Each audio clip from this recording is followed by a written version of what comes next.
하루 생에도 또 하나님의 은혜 가운데서 또 평안 지내셨으라고 이렇게 생각이 됩니다. 이번 주간은 연말 기도 주간이죠. 네, 그래서 한 해 동안에 자신의 삶을 되돌아보면서 또 하나님 앞과 또 가족을 포함한 우리 이웃들에게 혹시 실수하거나 또 잘못된 점이 없는지 살펴보면서 하나님 앞에 죄를 고백하고 또 회개하는 시간을 가지며 또 이웃과는 화목을 이루라는 것이 바로 연말 기도주일의 의미인 것 같습니다. 이 연말 기도주일의 기도주일의 근원은 바로 우리 성도님들이 다 알고 계시듯이 이스라엘 절기 중 하나인 대속죄일에서 비롯된 것이라고 이렇게 다 알고 계실 것입니다. 그래서 이 대속죄일은 이제 대속죄일이라는 단어는 없지만 그 의미는 있는 것입니다. 그래서 여러 군데 있지만 한 군데만 이렇게 살펴보겠습니다.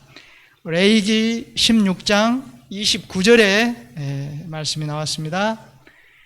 너희는 영원히 이 규례를 지킬 것이니라. 7월 곧 그달 10일에 너희는 스스로 괴롭게 하고 아무 일도 하지 말되 본토인이든지 너희 중에 우거하는 객이든지 그리하라. 그래서 이 말씀을 이제 종합해 보자면은 바로 대속죄일을 의미하고 있는 것입니다. 그래서 이제 7월이라고 했지만은 7월은 히브리력으로 말해서 지금으로 말하면 9월에서 10월 정도로 우리나라 이렇게 달력으로 보면 9월에서 10월 정도의 달이 되는 것입니다.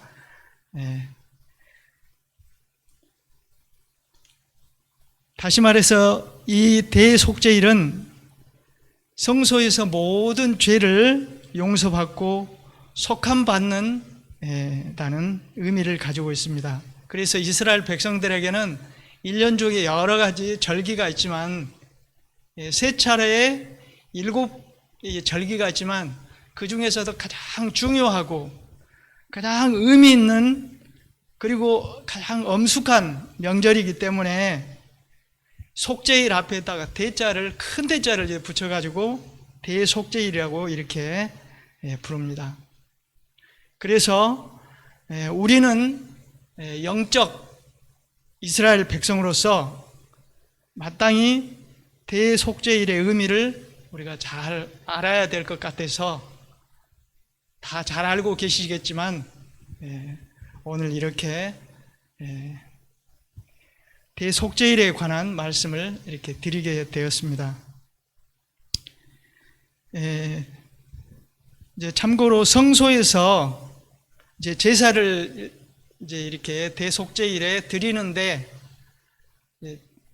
잘 알고 계시겠지만 한 번 더 복습하는 의미에서 제사의 유래에 대해서 다시 한번 살펴보겠습니다. 창세기 3장 15절 말씀, 원복음의 말씀이라고 하죠. 내가 너로 여자와 원수가 되게 하고 너의 후손도 여자의 후손과 원수가 되게 하리니 여자의 후손은 내 머리를 상하게 할 것이요 너는 그의 발꿈치를 상하게 할 것이니라 하시고, 그리고 창세기 21장 3장 21절 여호와 하나님이 아담과 그 아내를 위하여 가죽옷을 지어 입히시니라. 창세기 21장 3장 21절 말씀입니다. 아담이 이제 죄를 지었습니다. 그래서 정말 하나님께서 태초에 지으셨던 그때 그 성격, 그 고상하고 그 다음에 거룩한 성질, 다시 말해서 하나님의 그 품성, 형상을 닮은 이 아담이 이제 완전히 바뀌어가지고 사단의 성질인 이기심으로 지배를 받는 죄인이 되어버렸습니다. 그래서 하나님께서는 그래도 죄를 지었지만 이 아담을 불쌍히 여기시고 그를 죄에서 이렇게 구원하기 위하여 여기 3장 15절의 말씀처럼 구주 예수님을 이렇게 약속하십니다. 그래서 여자의 후손이 오셔서 아담의 원수인 죄를 완전히 깨뜨려 버리고 아담을 전혀 새로운 사람으로 그리고 잃어버린 하나님의 형상을 가진 사람으로 만들어 주신다고 이렇게 약속을 하셨던 것입니다. 바로 이것이 하나님과 죄인인 아담과의 첫 언약이었습니다. 그런데 문제는 이 약속을 했기는 했지만 이 죄인인 아담은 이 약속을 지킬 수가 없었습니다. 자신을 깨끗하게 할 능력이 이 아담 죄인에게는 없었습니다. 그래서 할 수 없이 하나님께서는 아담에게 가죽옷을 지어 주셨던 거죠. 그런데 또 문제가 생겼습니다. 이 정말 아름답고 모든 것이 완전한 죽음과 슬픔과 고통과 눈물이 없는 이 에덴에서 어디서 가죽을 찾겠습니까? 찾을 수가 없습니다. 유일한 방법은 뭡니까? 가죽을 가진 동물이 죽어야만이 이 가죽을 구할 수가 있었겠죠. 이 완전한 에덴에 낙엽 하나 떨어진 것도 그리고 쓸쓸한 바람이 좀 불어도 아담의 마음에서는 정말 이 세상이 완전히 멸망할 것 같은 그런 어떤 마음의 슬픔을 느꼈었는데 이 양이 비명을 지르면서 붉은 피를 흰 양털 위에 붉은 피를 뿌리면서 죽어갈 때 이 아담은 얼마나 정말 힘들고 괴로웠겠습니까? 그렇지만 그 양을 하나님이 죽이셨겠는가? 아담이 죽였겠는가? 한번 생각을 한번 해보았는데요. 지어 입히셨다는 것은 아마 하나님께서 입히셨는지 모르겠지만 하나님께서 양을 죽이셨을까? 그건 아마 아담이 죽였을 수도 있겠다는 또 생각을 해봅니다. 그 죽이면서 그 죄의 그 처참한 그 광경을 죄인이 스스로 느껴야 하는 그러한 것이기 때문에 이러한 내용들은 누가 이렇게 양을 죽였는가에 대해서는 뭐 중요한 내용이 아니라고 개인적으로 이제 생각을 해보았는데요. 어찌됐거나, 양이 죽어야만 했고, 가죽을 양을 통해서 얻을 수밖에 없는지, 그것은 확실한 것이죠. 그래서 이제 양이 죽고 가죽 옷을 이제 아담이 이제 입었겠지 않습니까? 그때 바로 그것은 이제 성소도 없었고 했지만 그 행위 자체는 하나의 원시적인 제사가 이루어진 것이죠. 자기 자신의 죄를 대신해서 양이 이렇게 죽어갔다는 것, 바로 그것이 제사의 본질 아니겠습니까? 그래서 계시록 13장 8절 말씀에 예수님을 창세로부터 죽임을 당한 어린 양이라고 그렇게 표현을 이렇게 하셨던 것이죠. 그래서 그 이후에 아담의 이제 후손들, 아벨이 그렇게 제단을 쌓았고 또 셋이 제단을 쌓았고 노아, 아브라함, 그 다음에 이삭과 야곱, 그리고 모세, 배를 이어서 단을 쌓고 제사를 드렸던 것입니다. 그러면 대속죄일의 그러면 유래는 또 있었겠죠. 대속죄일의 유래는 바로 모세 시대에 이제 모세가 시내산으로부터 이제 하나님의 그 율법 십계명을 가지고 이렇게 내려왔죠. 그런데 이 이스라엘 백성들이 하나님의 그 율법을 받아서 정말 그 환영하며 그 율법을 잘 받아들였으면 얼마나 좋았을까 모르겠습니다만은 그 사이에 이스라엘 백성들은 금송아지를 숭배하고 해서 하나님과 모세의 진노를 이렇게 받아가지고 크게 죽임을 이렇게 당했습니다. 그 이후 다시 마음을 새롭게 잡고 모세는 시내산으로 올라가서 두 번째로 올라가서 40일간 금식한 후에 십계명을 이제 받아가지고 내려옵니다. 바로 그날이 히브리 달력으로 해서 7월 10일입니다. 그래서 하나님이 십계명을 우상으로 숭배한 이스라엘 백성에게 다시 허락해 주셨다는 것은 이스라엘 백성들을 죄를 다 용서했다는 것을 의미하기에 이때부터 7월 10일을 유대력으로 7월 10일을 대속죄일로 이렇게 생각하고 그때만큼은 통회하고 속죄를 구하는 그런 그 봉사를 연례적인 봉사를 하게 되었던 것입니다. 그래서 이 엄숙하고 그 다음에 참 뜻깊은 이 대속죄일을 이렇게 잘 맞이할 수 있도록 이렇게 특별한 절기를 마련했습니다. 바로 그게 무슨 절기일까요? 7개 절기 중에서 나팔절이 있습니다. 나팔절을 통해서 이제 대속죄일이 다가오니 마음을 준비하고 또 경건하게 이렇게 모든 것들을 준비해서 속죄함을 받을 수 있도록 이렇게 경고를 주는 바로 나팔절을 허락했던 것입니다. 바로 그 나팔절이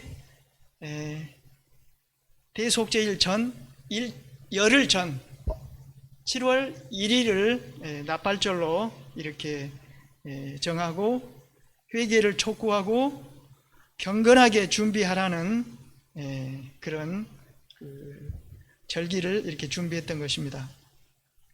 그래서 나팔절은 하나의 절기를 경건하게 준비하도록 하기 위해서 준비를 위한 절기로 이렇게 세워졌던 것이죠. 그래서 이 나팔절에는 수양의 불로 만든 나팔로 모든 이스라엘 백성들의 경각심을 깨우고 그 열흘 동안 하나님께서 각 사람마다 마음을 살피고 그래서 정말 죄를 다 사해 주실 것인지 내가 이렇게 하나님께 고백을 했지만 혹시라도 부족한 죄가 있어서 하나님께서 다 사해 주시지 못하는 것인지 그래서 백성으로부터 끊어질 수가 있는 것인지 그런 긴장하면서 참여하면서 자신을 열흘 동안 금식과 기도로 자신들을 성결케 했던 것입니다. 그래서 비록 현재 시대를 살고 있는 우리 모든 성도 우리 교인들은 비록 약식으로나마 열흘은 아니겠지만 며칠이라도 대속죄일의 어떤 그 의미를 깊이 깨닫고 또 이스라엘 백성들이 자신을 또 하나님 앞과 이웃 앞에 자신이 어떠한 행동과 말과 여러 가지 또 영향력으로 인해서 또 부족한 점이 있는지 잘 살피는 떨리는 마음으로 살피는 그러한 주간이 되도록 하는 것이 대속죄일이기 때문에 우리가 이 연말 기도주일에 이러한 정신을 가지고 이렇게 살피는 것이 좋겠다라는 생각이 이렇게 듭니다. 그래서 이제 대속죄일의 가장 이제 큰 첫 번째 특징은 오직 1년에 한 차례 한 번 유일하게 지성소에 들어갈 수가 있는 것입니다. 이제 크게 말해서는 이제 한 번이라고 했지만 대제사장이 의식을 행한 가운데는 이렇게 살펴보니까 4번 이렇게 들어가는 걸로 되어 있지만 1년 중에서 이렇게 대속죄일에 4번이지만 뭉뚱거려서 한 번 이렇게 들어가는 걸로 이렇게 표현을 했습니다. 그래서 성소는 크게 이제 지성소와 성소와 지성소로 이렇게 구분이 되죠.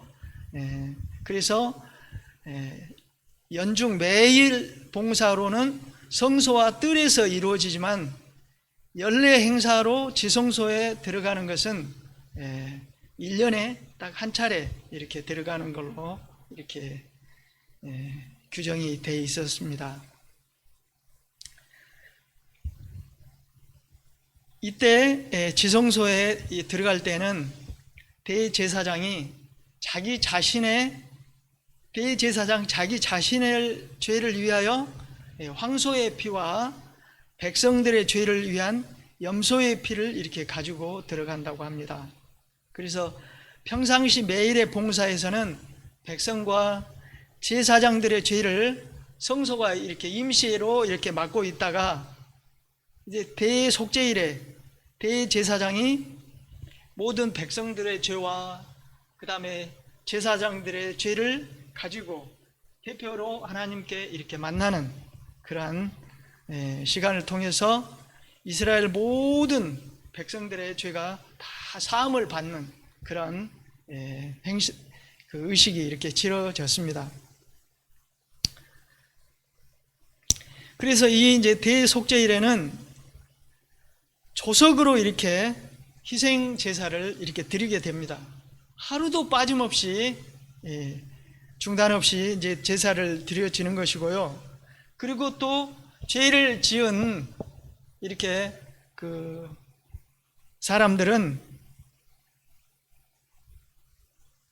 자기의 형편에 맞게 이제 가난한 사람들은 아주 자그마한 참새부터 해가지고 또 양이라든지 또 소라든지 여러 가지 이제 재물이 있었겠지만요. 죄를 지을 때마다 그 재물을 가지고 이제 성막 앞으로 나아가서 희생 제물 위에 머리에 이렇게 안수를 하면서 자기 자신의 죄를 다 고백하면서 그 죄를 그 동물에게 전가를 시키는 것입니다. 그리고 단 다음에 그 짐승은 이제 죽임을 당하게 되는 것입니다. 근데 한번 생각을 한번 해보십시오. 이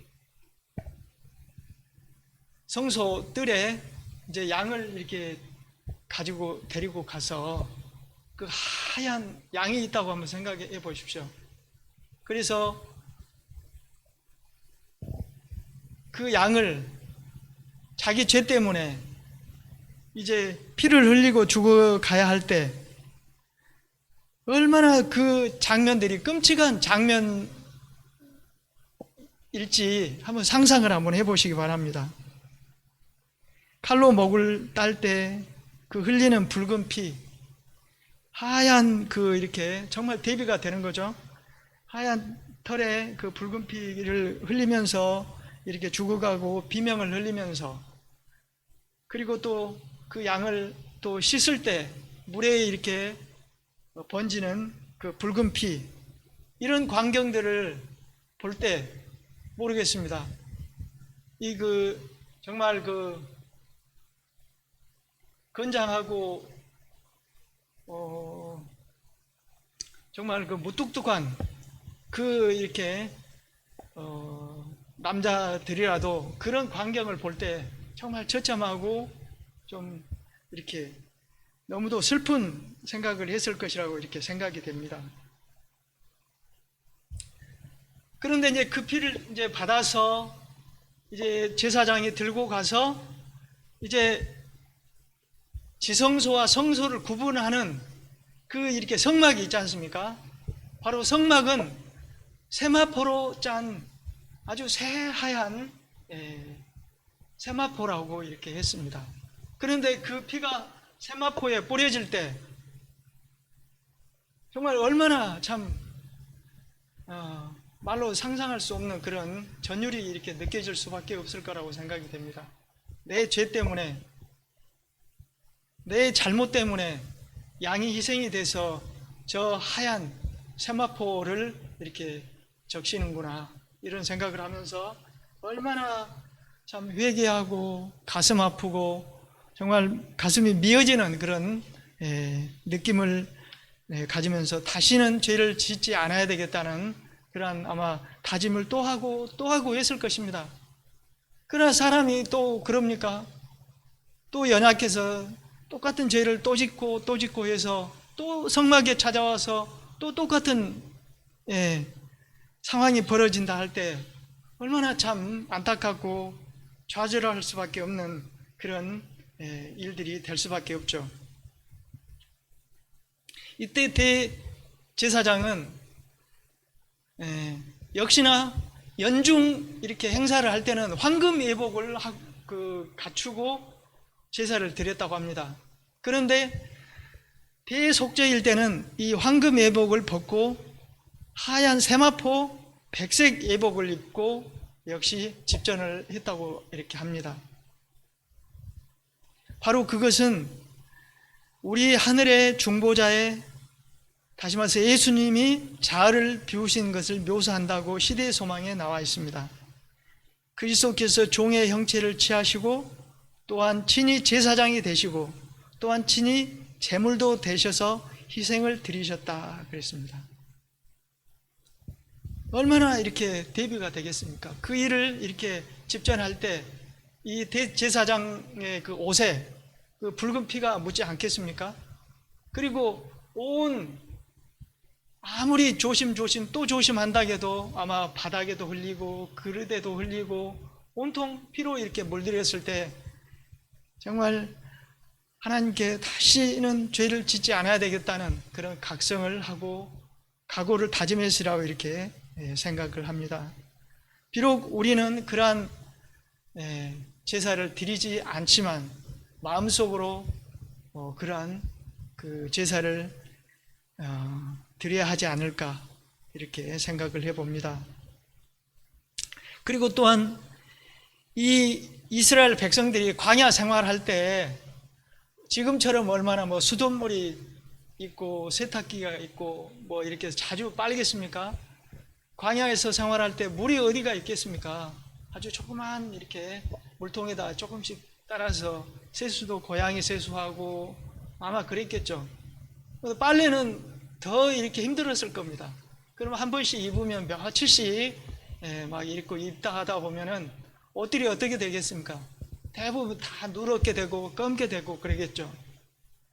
근데 이 백성들이 그런 옷들을 다 입고 너도 그러고 나도 그러니까 다 그냥 누런 옷, 시커먼 옷을 입고 다니면서 별로 이제 더럽다는 생각, 깨끗하지 못한 생각을 안 했겠죠.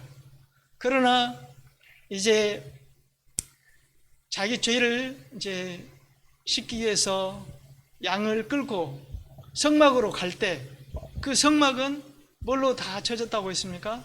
새하얀 세마포로 이렇게 이렇게 되어졌다고 합니다.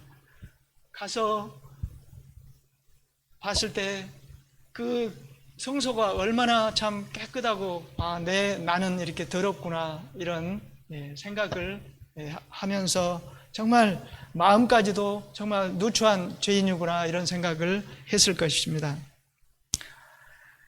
마찬가지로 예수님께서 이렇게 지상봉사 하실 때 가늠한 그 여인이 붙잡혔을 때 많은 사람들이 몰려와 가지고 돌을 이렇게 던지려고 이렇게 했을 때 예수님께서 뭐라고 하셨습니까?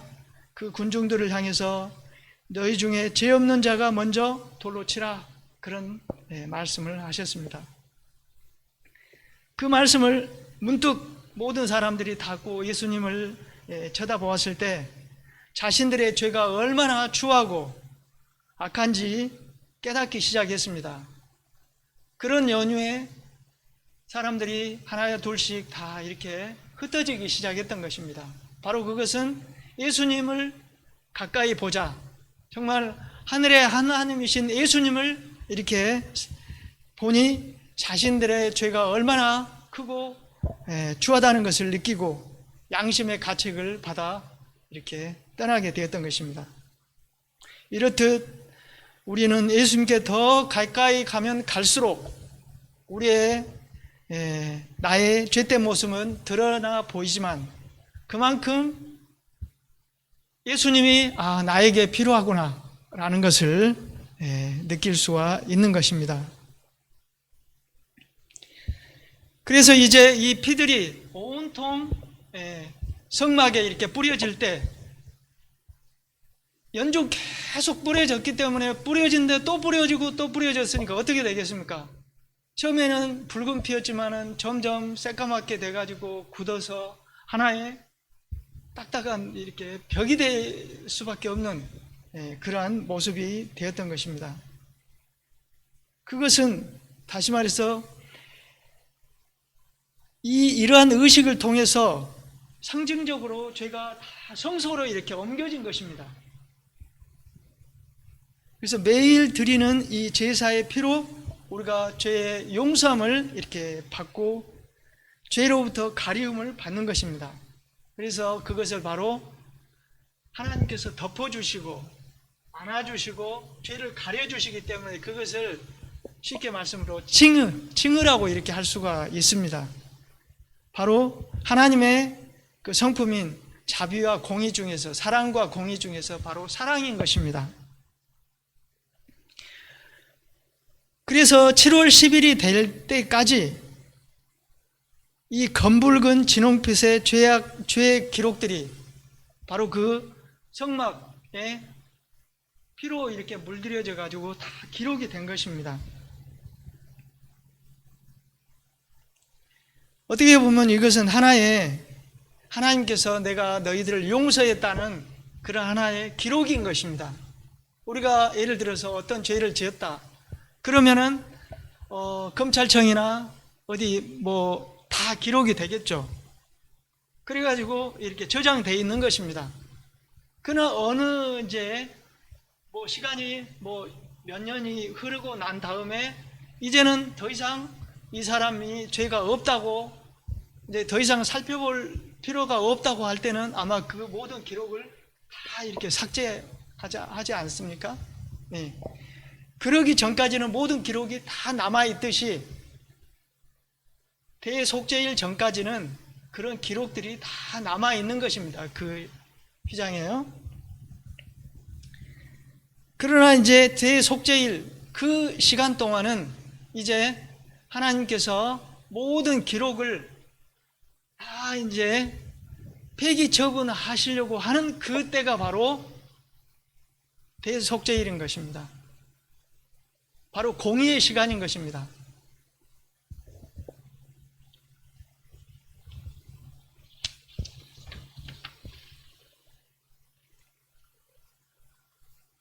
그래서 지금까지 대속죄일 전까지는 매일의 봉사를 통해서 하나님께서 덮어주시고 안아주시고 하셨지만 이제 지성소 봉사를 통해서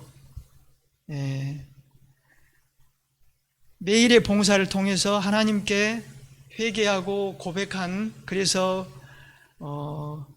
모든 것을 씻음을 받은 자들은 하나님의 백성으로서의 인쳐지는 그런 시기가 된 것이고요. 고백을 거절하거나 참여를 거절하는 자들은 하나님의 언약의 백성 중에서 끊쳐진다고 그렇게 했습니다. 그래서 이제 모든 백성들의 제사장들의 죄를 다 안고 분주하면서도 차분하게 그리고 온 정성을 다하는 이 대제사장도 그날을 위해서는 자신을 이렇게 준비시켰던 것입니다. 그래서 일주일 전부터 성전 경내에 방 하나를 마련해 가지고 여러 제사장들과 함께 그 의식들을 어떻게 할 것인지 하나씩 하나씩 실수하지 않도록 이렇게 점검을 하는 것입니다. 그리고 또 이 대제사장은 아까도 말씀드렸듯이 완전히 흰색의 옷으로 이렇게 갈아입어서 하나님의 백성들의 대표자로 또 자기와 자기의 그 식구들, 권속들을 위해서 또 속죄 제물을 이렇게 준비하는데 수송아지를 이렇게 준비를 한답니다. 그런데 이 수송아지도 누구에게 얻어서 한 것이 아니라 자기 자신의 그 제물로서 마련을 해야 한다고 합니다. 그래서 이 희생 제물을 위해서 자백과 헌신의 기도를 역시 이렇게 하나님께 드렸는데 만약 그러한 것들이 잘못되면 제사장 그 대지성소에서 봉사를 하다가 죽임을 당할 수도 있는, 그래서 함부로 죽임을 당해서 지성소에 들어가지 못하기 때문에 그 대제사장 맨 그 치마 밑에 예복 밑에 방울들을 달아가지고 소리를 나도록 그렇게 했답니다. 그래서 성소 밖에서 온 백성들이 이렇게 기다리면서 대제사장이 나오기를 바랬지만 아무 그 방울 소리도 들리지 않고 움직이지 않은 그런 기척이 있으면 그 발목에 그 묶은 줄을 이렇게 잡아 이렇게 당겨서 대제사장을 이렇게 꺼내는 그러한 것까지 세심하게 기록이 성경 말씀에는 기록이 되어 있던 것입니다. 그러면 대속죄일 기간에 백성의 자세는 어떠했을까요? 바로 이제 성소 주변에 사는 모든 백성들은 또 성소에 살겠지만 그 모여 있었지만 또 멀리 떨어진 곳의 백성들은 또 각 지역의 예배 장소에 모여서 안식일처럼 이렇게 거룩하게 이렇게 지켰다고 하면서요, 금식하고 통회하면서 저들의 죄를 철저히 회개하고 자백해야 했다고 합니다. 그래서 이사야 1장 6절 말씀에 그들은 스스로 씻으며 스스로 깨끗게 하며 의복을 찢지 말고 마음을 찢어야 하였다라고 이런 말씀을 이렇게 하셨습니다. 그리고 하얏 부인은 말씀에 그 예표적인 대속죄일은 온 이스라엘이 저들의 영혼을 하나님 앞에서 괴롭게 하고 저들의 죄를 자백하며 참회하는 심령과 죄에 대한 양심의 가책과 진정한 회개와 속죄의 희생에 대한 살아있는 믿음을 가지고 주 앞에 나오는 날이었음을 우리에게 상기시켜 준다라는 말씀으로 얘기를 하셨습니다.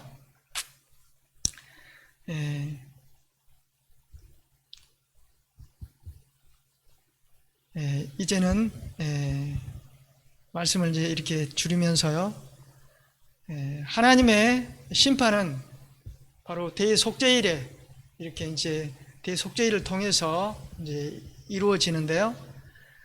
이 지구상에서 에덴에서 처음 하나님께서 지구상에서 처음 죄를 마주한 것이 바로 에덴에서였습니다.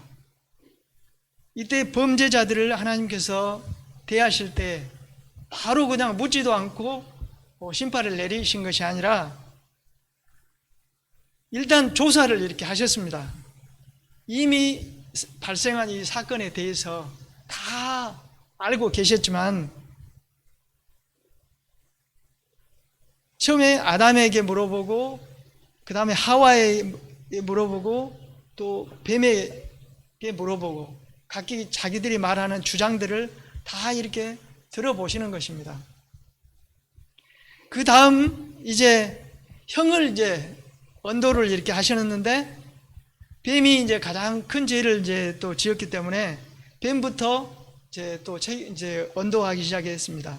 뱀, 하와, 아담 순으로요. 그래서 하나님께서는